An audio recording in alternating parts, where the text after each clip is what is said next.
মানুষের প্রতি মানুষের আকর্ষণ মূলত চার ভাবে গড়ে ওঠে: শরীর, চেহারা, যোগ্যতা এবং মন।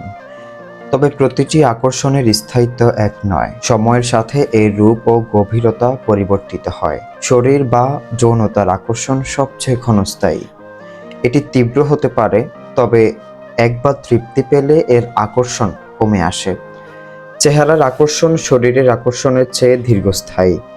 সুন্দর চেহারা এবং বিশ্বস্ততা থাকলে সম্পর্ক টিকে থাকে, তবে চেহারা ভিত্তিক আকর্ষণও সময়ের সাথে ফিকে হয়ে যায়। যোগ্যতার আকর্ষণ আরও বেশি টেকসই। মানুষের দক্ষতা, প্রতিভা ও সাফল্য এক ধরনের সৌন্দর্য তৈরি করে, যা গভীর ও দীর্ঘস্থায়ী আকর্ষণ সৃষ্টি করতে পারে। মনের আকর্ষণ সবচেয়ে টেকসই, কিন্তু এটি সহজে তৈরি হয় না। সময়, অভিজ্ঞতা ও অনুভূতির মাধ্যমে মন কেন্দ্রিক আকর্ষণ গড়ে ওঠে এবং একবার তৈরি হলে এটি সবচেয়ে স্থায়ী হয়।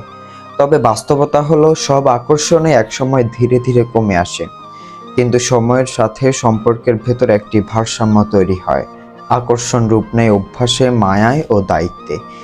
এই অভ্যাস, মায়া ও দায়িত্বের বন্ধনই দুই মানুষকে সারা জীবন একসঙ্গে বেঁধে রাখে। পরিণত ভালোবাসা আসলে এই আকর্ষণ, অভ্যাস, মায়া ও দায়িত্বের সমন্বয়। সত্যিকারের ভালোবাসা তখনই পূর্ণতা পায় যখন মানুষ একে শুধু অনুভূতি নয়, বরং অবিচ্ছেদ্য সম্পর্ক হিসেবে গ্রহণ করে।